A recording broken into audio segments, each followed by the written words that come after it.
Sop kambing legendaris viral, sehari bisa ribuan mangkok dan berkilo-kilo daging terjual. Wah, menariknya lagi, jika biasanya pedagang jual harga murah meriah supaya laris manis, tapi berbeda dengan tempat makan yang satu ini. Prinsipnya unik, biar mahal asal ludes terjual. Lantas, apa rahasia yang bikin pelanggan rela merogoh kocek dalam-dalam?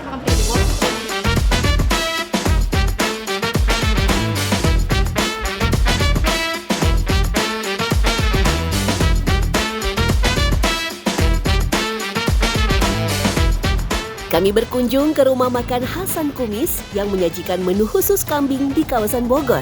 Tak hanya tersohor dengan cita rasanya yang lezat dan otentik, sop kambing satu ini juga disebut-sebut sebagai sop sultan karena harganya yang lumayan mahal. Ini mangkoknya ya. Oke, kita ambil satu-satu. Oh, sistemnya ternyata dijualnya adalah per item. Oke, mari kita hitung ya. Sudah ada 1, 2, 3, 4, 5, 6, 7 potong. Kita lihat berapa mas, kalkulator mana nih mas? Coba dihitung mas. Nah, coba mas pinjem mas, kalkulatornya mas pinjam. Nah, mas pinjam. Kita mau coba hitung ya, berapa nih kira-kira? Ini berapa mas? Itu 19.000. Oke, ini? Itu 19. Oke, yang ini? Itu 18. 18. Itu 25. Oke. Itu 18. Oke, terakhir ini. Terakhir 19. Oke, cukup. 118. 118 ini udah dapat satu set. 118.000 ini udah dapat kuahnya nanti. Udah pakai ya kuahnya. Oke. Ya, tak main-main, satu potong bagian kambing yang disajikan secara prasmanan paling murah dihargai Rp18.000. Bahkan bagian kaki harganya mencapai Rp25.000. Meski tak bisa dibilang murah, warung ini tak pernah sepi dari pelanggan. Harganya mahal, cuman rasanya enak sih nggak apa-apa ya. Maksudnya ya itu kan kita kan datang lagi. Kalau menurut aku nggak apa-apa sih, karena kan itu perkara selera masing-masing ya gitu ya. Selama enak, aku juga willing kok untuk antri panjang gitu. Lalu, apa kira-kira rahasia di balik konsep penjualannya yang justru sukses menjaring pelanggan? Reza, sang pengelola menyebut, harga mahal sebenarnya wajar-wajar saja, asal sebanding dengan kualitas dari masakan tersebut. Semua berawal dari bahan yang harus dipastikan fresh tanpa pengecualian. Baunya tuh bau wangi, bau gurih yang kaldu gitu loh. Dia sama sekali nggak ada bau perengus. Kambing itu tuh sama sekali nggak keluar. Ternyata tadi rahasianya nggak ada loh, nggak ada pakai bumbu campuran rempah atau jahe atau apa, biasanya kan gitu ya. Ternyata tipsnya cuma satu ya, jangan mencuci daging dengan air sebelum direbus. Gitu ya Pak ya. Itu karena daging kambing katanya kalau dicuci pakai air kenapa jadi bau ya? Perengus. Nah jadi bener-bener dari hasil sembelihan itu langsung direbus aja ya. Tuh tipsnya. Berbeda dengan sop kambing lain yang biasa memakai santan, Reza memakai susu sapi yang harganya relatif lebih mahal. Perpaduan susu, kaldu daging, dan bumbu rempah akan menghasilkan rasa kuah yang pekat dan nikmat. Perbedaan sih sebetulnya kalau dari segi rasa tuh hampir mirip ya, sama-sama gurih. Cuman kalau dari susu ini lebih banyak orang yang netral bermasuk gitu kan. Sedangkan santan kan kebanyakan orang takut karena kolesterol gitu kan, takut penyakit. Sedangkan untuk soal harga jual, semua tergantung dari cara mengolahnya. Bagian jeroan lebih murah karena waktu rebusannya yang tak terlalu lama. Kaki itu sendiri ada prosesnya lagi gitu untuk sampai bisa disajikan. Jadi dari proses lebih lama dan dari bahan lebih susah didapatkan juga. Berbeda dengan kuliner kambing lain seperti sate ataupun gulai yang porsinya ditentukan penjual, Reza memilih teknik penyajian secara prasmanan. Tak hanya sekedar mempermudah pelanggan memilih, teknik ini terkadang membuat pembeli kalap dan mengambil semua potongan yang terlihat sangat menggoda. Jika sebenarnya 2 potong cukup, niscaya akan terasa kurang jika tidak merasakan bagian yang lain. Tapi, rumah makan Hasan Kumis tak sendirian. Bergeser ke Tangerang Selatan, tepatnya di Villa Bintaro Ciputat, rumah makan soto kaki Gragot Haji Yanto juga punya menu dengan harga spektakuler. Tak tanggung-tanggung, porsi jumbo soto kaki dihargai hampir Rp150.000. Uniknya, tak ada pelanggan yang keberatan. Iya, sebenarnya yang spesial juga di sini adalah ukurannya, size-nya itu besar dan itu bisa lebih dari 2 orang sebenarnya, seperti itu. Dan untuk tulangnya sendiri juga ya bersih gitu. Haji Yanto sendiri menyajikan banyak jenis kuah untuk soto kaki sapi. Dari kuah bening, kuah susu, kuah tengkleng yang pedas, sampai kuah semur Jawa. Awalnya, Yanto hanya berpikir untuk menjual soto kaki dengan porsi yang sewajarnya. Semua berubah ketika seorang pelanggan terlihat sangat menikmati setiap gigitannya.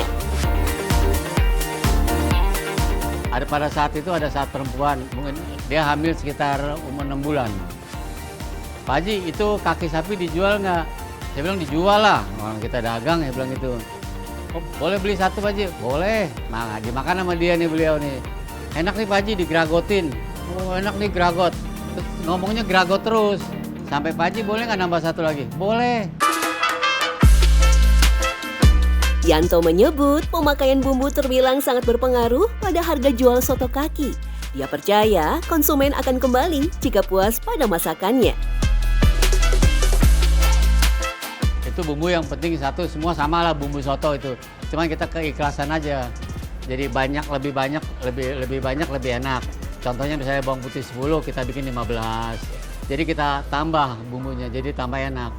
Kuncinya sih ya di kaldu. Ya kaldu kan kita kan ngerebus. Makanya ini tulangnya ini dipotong. Makanya dia isinya kan sumsum. Biar keluar. Jadi kuahnya tuh mengandung kaldu. Wah, harga 1 porsinya saja bisa lebih dari Rp100.000.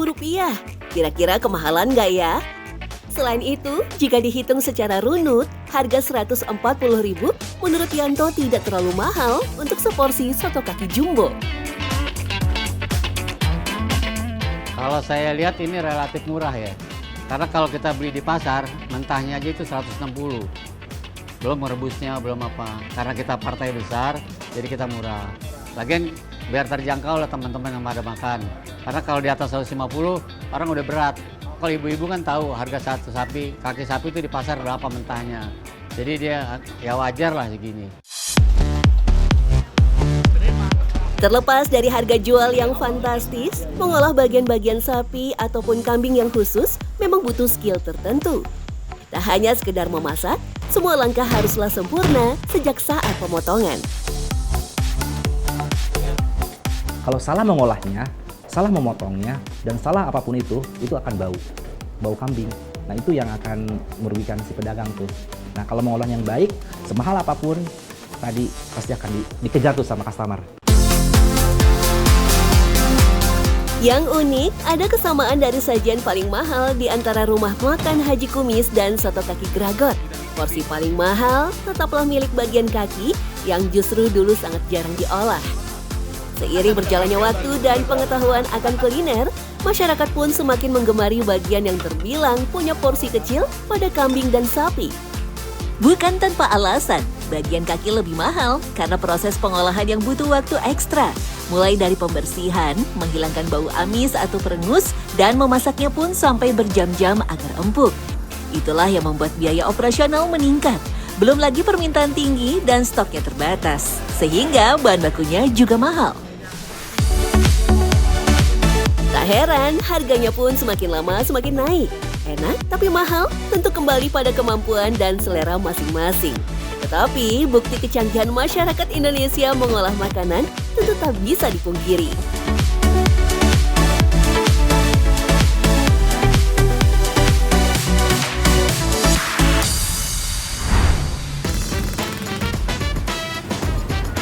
Kota kecil di pesisir utara Jawa ini menyimpan banyak keistimewaan. Ya, kota Jepara di Jawa Tengah. Dikenal sebagai kota ukir dan tempat perjuangan era Kartini, kota Jepara juga menjadi gerbang utama menuju Karimun Jawa. Destinasi wisata bahari unggulan di Jawa Tengah dengan julukan The Paradise of Java. Lantas, apa saja makanan recommended di Jepara ya? Ibu biasa aja, saya perih banget mata ini. Karena masaknya pakai kayu bakar ya. Terus juga ini deket banget nih. Asapnya nih kena mata tuh perih banget. Aduh.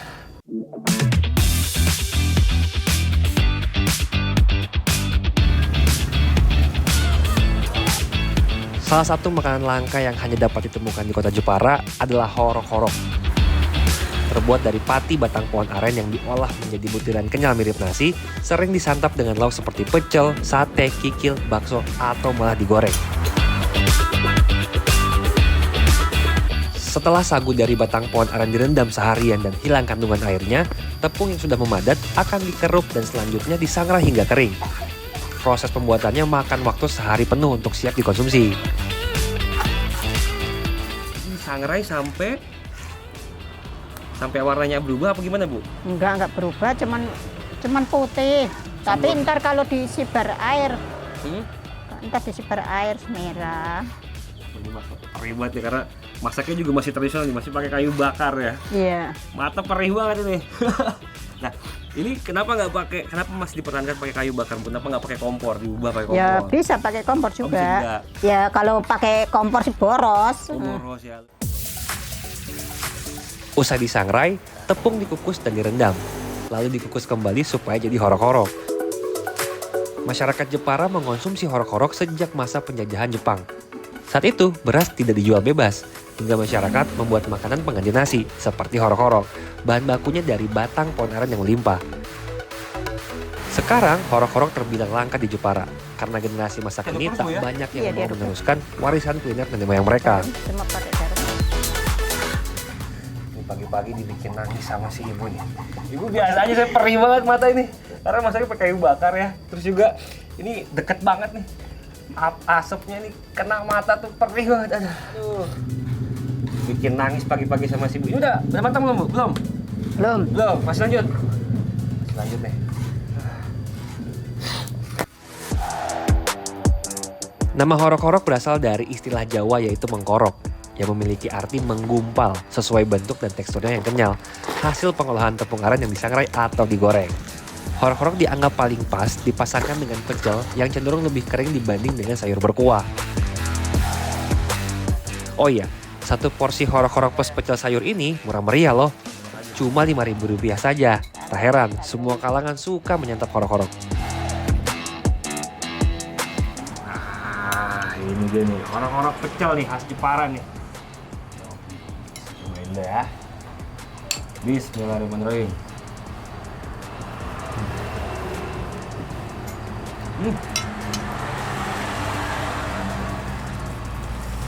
Mirip-mirip nasi sebenarnya, Bu, ya, rasanya ya. Iya.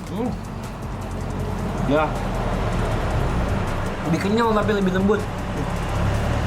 Pas banget sama si pecel sayurnya ya.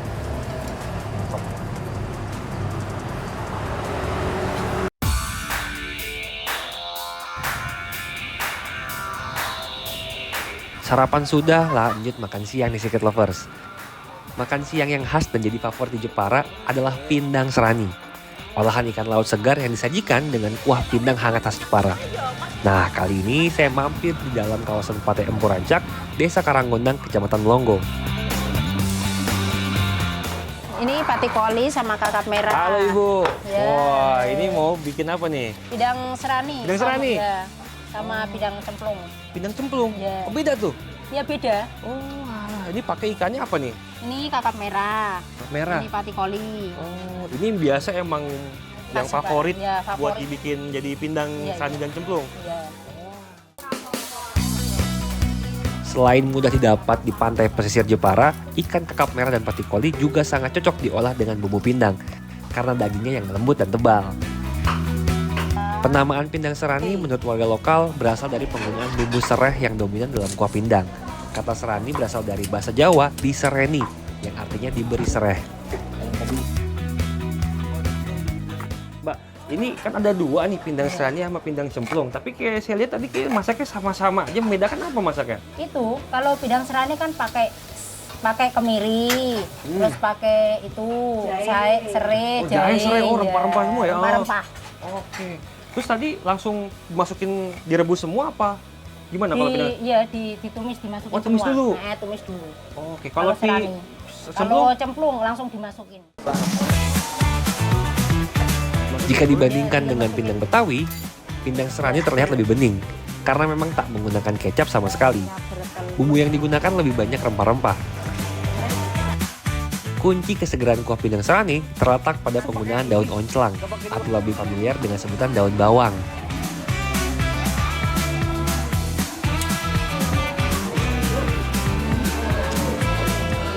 Wah, seger, anget, pedes. Wah ini karena dari bumbunya sendiri kan pakai jahe, pakai serai ini ke badan ini anget banget nih, sesuai sama sejarahnya nih karena si pindang serani ini hasil kreativitas olahan dari nelayan Jepara. Ketika mereka pulang dari melaut nih, mereka mengolah ini supaya badan mereka tuh anget, terus juga imunnya makin tinggi karena setelah kena angin laut nih biar seger badannya lagi. Jelas seperti ini. Wah ini nikmat banget sih. Wah, kenyang banget nih ya makan siang kali ini. Gak cuman kenyang, tapi nikmatnya luar biasa Secret Lovers. Kayaknya buat makan malam ikan bakar mantul nih. Oh iya, ada yang bilang bumbu bakaran ikan di Jepara beda loh Secret Lovers. Saya jadi tambah penasaran deh pengen nyobain. Halo Pak. Wah ini bakar ikan apa nih Pak? Ini kakap yang ini ya dan ada Kakap. juga. Oke. Pak ini yang membedakan ikan bakar di Jepara sama di kota-kota lain apa sih Pak? Saya rasa sih bumbunya. Bumbunya, kenapa tuh bumbunya tuh? Ya bumbunya kan memang beda, khasnya Jepara itu memang terkenal sama serainya. Serainya? Iya. Oh. Bedanya apa? Kuat serainya. Kuat serainya. Setelah saya perhatikan, satu yang jadi favorit pelanggan ternyata ikan bakar dorang Secret Lovers. Saya ikutan pesan ikan bakar dorang juga. Ikan dorang adalah sebutan lain dari bawal hitam. Dorang memiliki daging yang tebal dan lembut, sangat nikmat ketika dibakar. Stoknya juga berlimpah di Jepara. Menariknya, ada berbagai jenis bumbu yang dioleskan sebelum dan sesaat ikan dibakar. Bumbu ini yang jadi ciri khas ikan bakar di Jepara. Nah ini bumbu apa nih? Ini bumbu kuning. Bumbu kuning. Oh, Ya, yang satu lagi apa nih? Yang ini Dua nih ya. Oh ada dua bumbunya nih? ada 3 Ini kuning sama kecap. sama kecap. Ini bumbu apa? Ini bumbu kacang namanya. Bumbu kacang. Oh bumbu kuning, bumbu kacang sama kecap. Sebutnya bumbu apa nih Pak sebutannya? Ya Campur. kalau di sini namanya sih saya menyebutnya serepeh manis. Serepeh manis. Oh. Bumbu serai jadi bumbu wajib di setiap masakan di Jepara. Wajar sih, karena tanaman serai tumbuh optimal di daerah tropis. Dengan sinar matahari yang cukup, curah hujan relatif tinggi, dan tanah yang subur tidak tergenang air. Banyak wilayah di Jepara, khususnya daerah dataran rendah hingga pegunungan, memiliki kondisi lingkungan yang seperti itu. Jadi nih, makan malam kita nih ikan dorang. Sebelum ini kita ambil nasinya dulu. Cuma saya dikasih sembako nasinya. Buset, banyak banget nih. Ambil dikit aja ya. Oke. Ini aromanya sangat menggugah selera nih. Saya ambil langsung ya.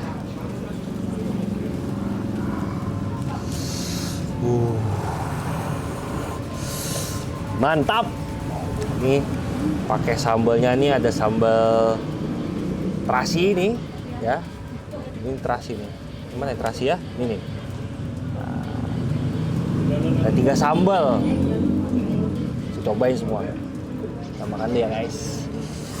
Wah, bismillahirrahmanirrahim.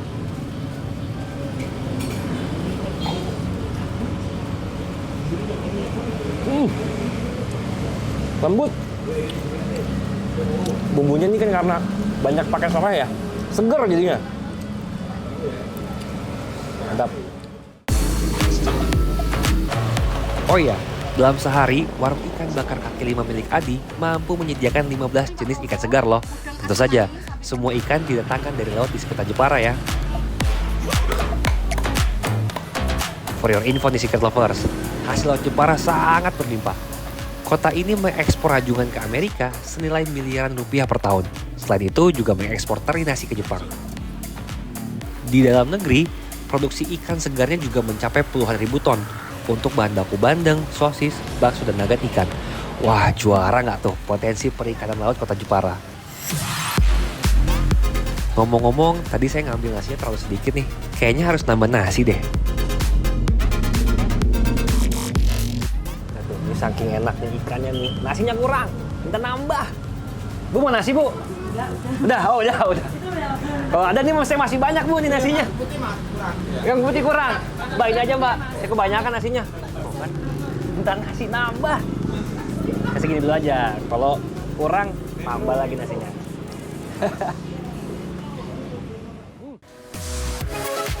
Makan malam ditutup dengan nikmatnya ikan bakar hasil laut Kota Jepara. Hasil olahan laut yang melimpah diolah dan disajikan dengan rempah-rempah khas Jepara.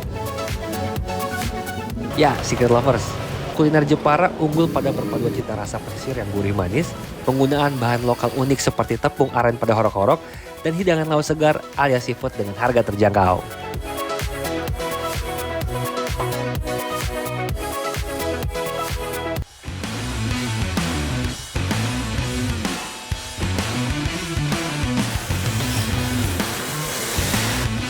Kembali populer, hobi main mobil-mobilan remote control yang menawarkan simulasi otomotif seru, mulai dari tipe off-road hingga drift. Tak hanya hobi orang dewasa, main mobil remote control atau RC bisa jadi hobi bersama keluarga. Lantas, apa rahasia yang membuat tren mobil mini menghibur dan makin banyak peminatnya?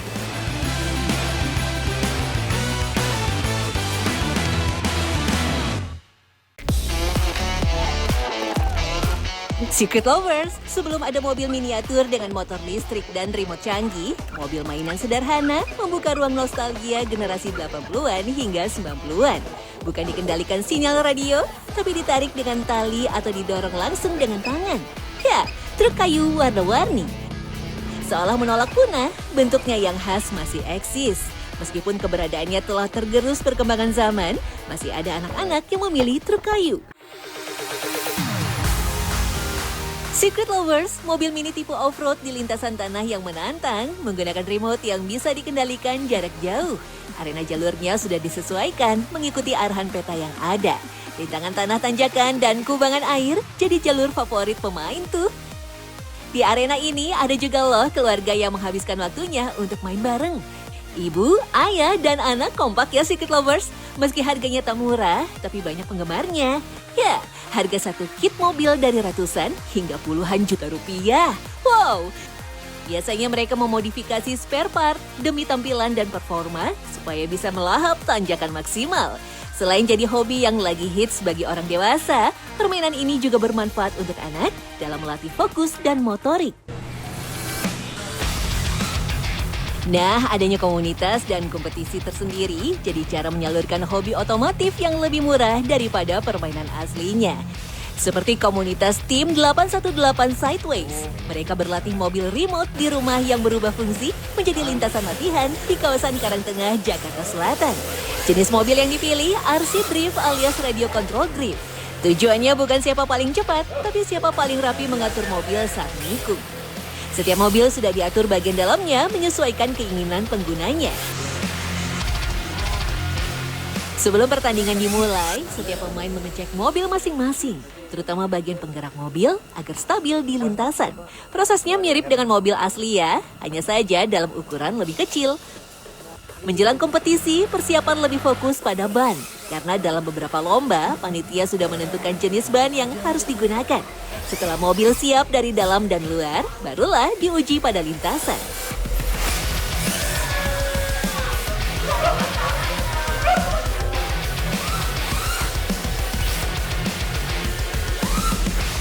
Kalau RC Drift itu kemarin itu sempat lihat ada kendala di gearing ya, gearbox. Soalnya kita kan kalau drifting banyakan hentak-hentakan kan. Iya. Jadinya mungkin di gearboxnya mesti sering dicek lah berkala gitu. Untuk gearbox itu yang ini nih. Dia di dalam ini kan motor, gearbox itu di bawah ini nih, yang bawah ini nih, di dalam sini. Yang ngoperasiin si ban, terus dari motor ke sini. Jadi dari motor ke final gear, gearbox, baru ke roda gitu. Desain bodi juga jadi bagian penting loh. Kebanyakan pemain memilih tema tertentu, mulai dari bentuk bumper, warna, hingga stiker dibuat menyerupai mobil balap sungguhan. Ada yang meniru gaya mobil Jepang, ada juga yang membuat tampilan seperti mobil balap sirkuit. Jadi ini diganti sendiri, pasang sendiri. Namanya yang pasang semua. Ya, tapi kalau kita dapat bawaan itu plastik, full plastik gitu. Iya, kalau ini kan udah full option karbon, dibikin karbon, terus nyeting di semuanya lah, ini di kaki-kaki udah full option gitu. Lintasan dibuat sederhana dengan garis pembatas menggunakan lakban. Sementara permukaan lantai dipilih yang licin agar mobil mudah meluncur menyamping saat melakukan drift. Semakin licin permukaan, makin sulit menjaga kontrol. Setiap bagian trek punya fungsi berbeda circuit lovers. Ada tikungan tajam untuk melatih masuk sudut sempit, sementara bagian lurus pendek untuk mengatur kecepatan sebelum masuk tikungan berikutnya. Dalam satu pertandingan selalu ada 2 mobil turun bersama. Sistem ini disebut tandem run atau drift berdua. Jadi misalkan kita mobilnya itu gini, posisi gini. Si mobil itu harus drifting sambil ngambil poinnya.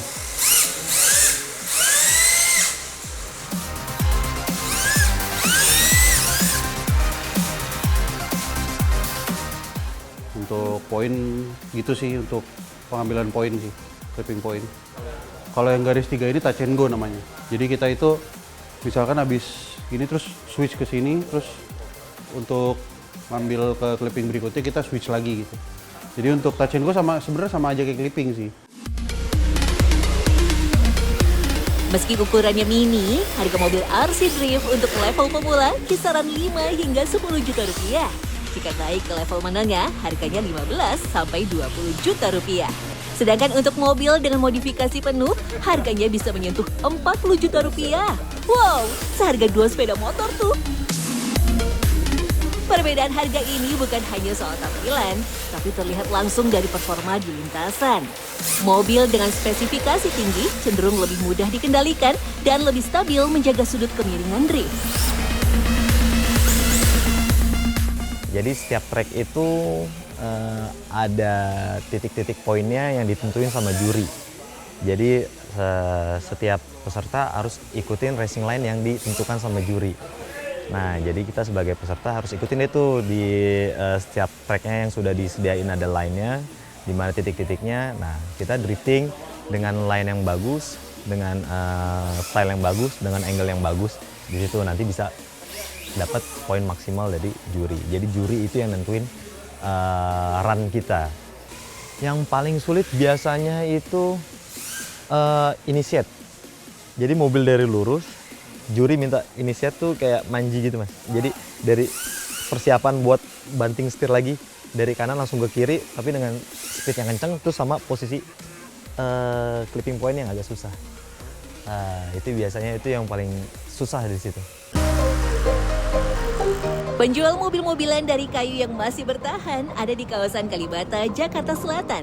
Sukmajaya sudah 25 tahun menggeluti usahanya, melanjutkan sang kakak dari tahun 1970-an. Dalam sehari, 5 hingga 10 truk kayu terjual. Saat akhir pekan, angkanya naik 2 kali lipat. Kalau dari kayu, istilahnya manual ya, jadi kuat gitu, nggak cepat lepas. Kalau dari plastik kan kadang-kadang asal nempel doang. Jadi nggak dipaku, nggak dilem gitu. Bedanya itu. Kalau kayu kan kuat, dilem, dipaku, terus kuat gitu. Awet berapa lama biasanya? Awet kalau kayu mah. 1 ke 2 kalinya kan nggak mengandung kimia kalau kayu. Beda sama plastik. Kalau udah tahu kadang-kadang suka dihisap kata anak-anak. Kalau kayu kan nggak apa-apa. Kalau anak-anak kecil kan nggak tahu, kadang-kadang suka digini-giniin gitu. Kalau kayu nggak apa-apa, aman. Truk oleng memang paling banyak dicari pembeli. Disebut truk oleng karena saat didorong atau ditarik, badannya bisa bergoyang ke kiri dan ke kanan.